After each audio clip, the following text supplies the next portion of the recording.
And preserve food for when it's not available. Why else? It's cheaper when we have excess. The recipes that we use have to be scientifically based. They have to be tested to make sure that they're still safe. We've had a lot of different ways that we have managed canning foods, right? When I was a kid, paraffin wax on top of the jelly, we were good to go, right? We don't do that anymore. Actually, if you are not canning it properly, you can actually get mold and yeast. One other good reason to can your own foods, you can control what goes into that food, right? Yeah, if somebody's on a no-salt diet, you do not have to put salt in your green beans. Salt is not a preserver in this case. It is a flavor enhancer. What is the one thing that comes to mind for foodborne illness when you think of home canned foods? Salmonella. Salmonella is one of them. Botulism is the big one.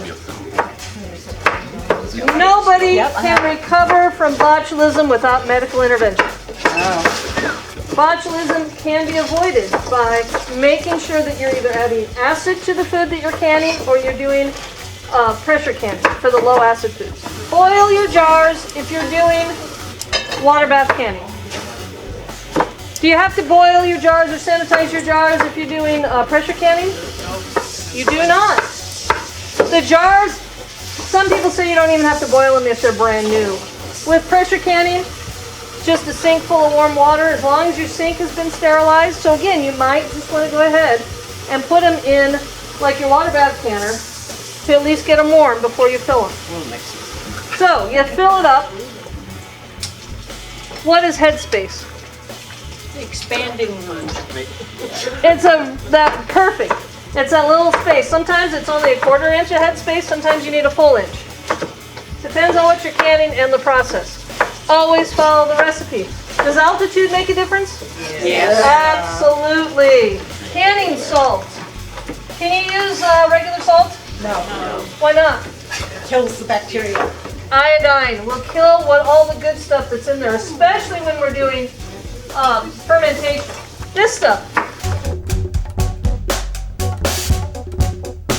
When we're doing pickling or any kind of canning, tap water is usually fine, unless it's gone through a water softener. Then you might need to use distilled water or even just regular drinking water.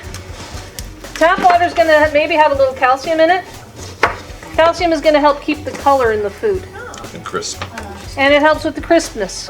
3 cups of water, 3 cups of vinegar. So white distilled vinegar. You're boiling some of that. 5% acidity. See, it says it right on there. So it's 3 cups of water, 3 cups of distilled vinegar.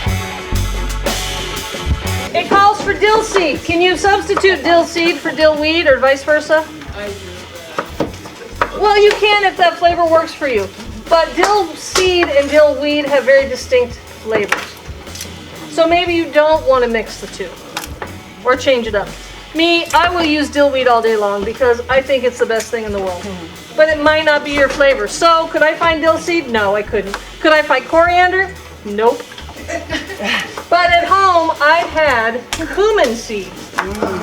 So if you're going to substitute cumin seed for coriander, 2 parts cumin seed for 1 part coriander. Okay? So we want 2 teaspoons dill weed, so I'm going to need 4 teaspoons of the cumin.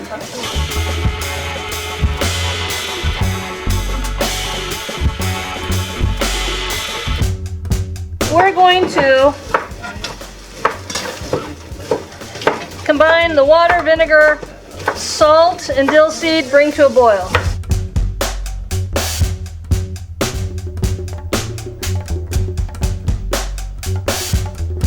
salt, vinegar, and water. You need to follow that exactly. Does that apply to seasonings? No. You can use fewer or more depending on how you like it.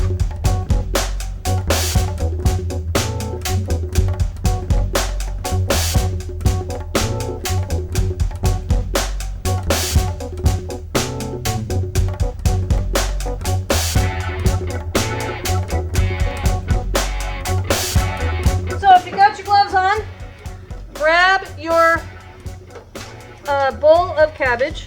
These small bowls are going to be a little hard to work with, but I think we can make it work. You need, hang on, I need to give you some salt.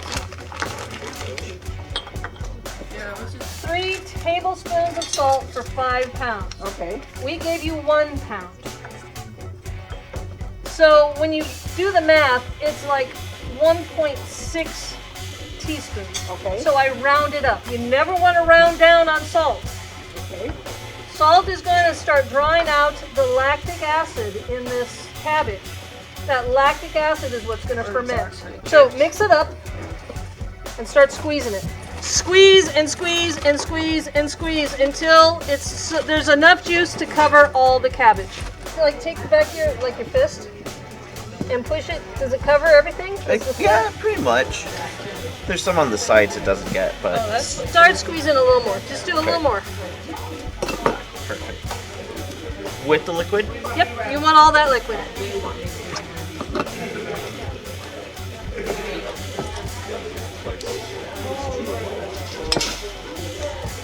Now, press all that in. Now we need to make sure that your cabbage stays underneath that fluid the whole time. Okay. So, we're going to grab one of these. We're going to put that in there just like that. Act like a stopper. We're going to put, that's a little.